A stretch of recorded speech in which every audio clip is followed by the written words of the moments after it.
Another face in the crowd that day was Cooperstown resident Homer Osterhout.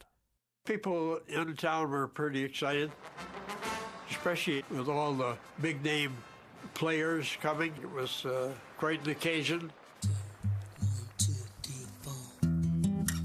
Homer had more reason than most to be proud that June day because he had had a hand in building the structure where the Hall of Famers would be immortalized.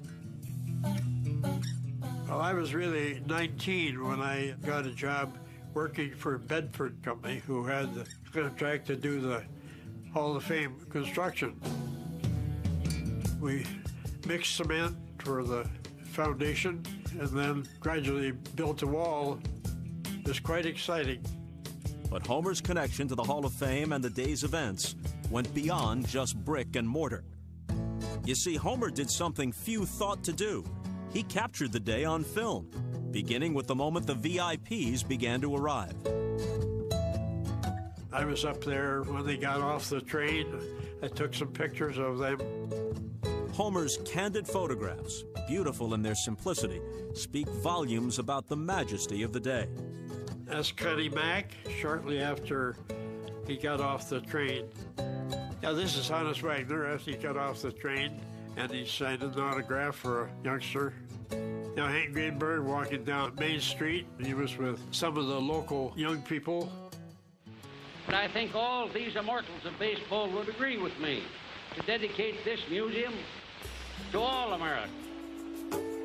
As the ceremony began and the honored guests delivered their acceptance speeches, Homer continued to snap away. That's Babe Ruth when he was talking. The Cy Young in the white suit. This is Walter Johnson. After the ceremony was over, he's signing autographs for the fans that were in front of the bandstand. Some of Homer's best shots were taken once the players were in uniform and on their way to Doubleday Field. That was a picture of Babe Ruth and his bodyguard, somebody close to him anyway. That was taken in the parking lot by Doubleday Field. This is Dizzy Dean tying up his shoes after he came from the gymnasium, sitting on Main Street on the grass, getting ready for the ball game later on. Archie Vaughan looks like he's smoking a cigarette. He was sitting there just after he dressed for the Hall of Fame game. Homer recalls that on the field, fans were soon ushered away from the grass and into the stands. But luckily for us, no one asked Homer to leave the territory he'd staked out at the edge of the diamond.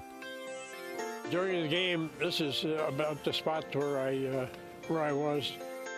It was different. I mean, nowadays, getting close to any of the Hall of Famers or any big players, it's a lot different. But then, you could go up and talk to them, see what's going on.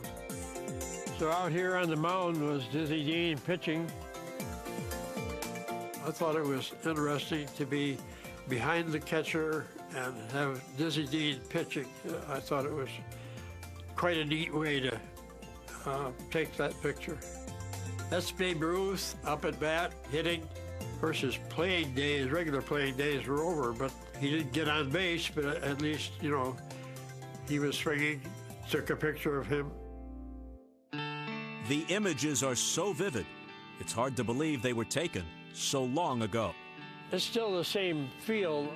I can imagine, the players hitting and running around on the field. Yeah, it seemed like it was just yesterday.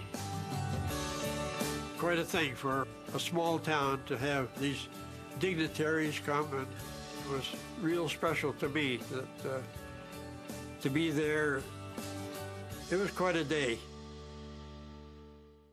We live baseball's greatest games on MLB Network as Jim Abbott tosses one of the most inspirational performances in baseball history. He did it! No-hitter for Jim Abbott! All-time games, Thursday, 9 Eastern, only on MLB Network. I'm a New York hotel.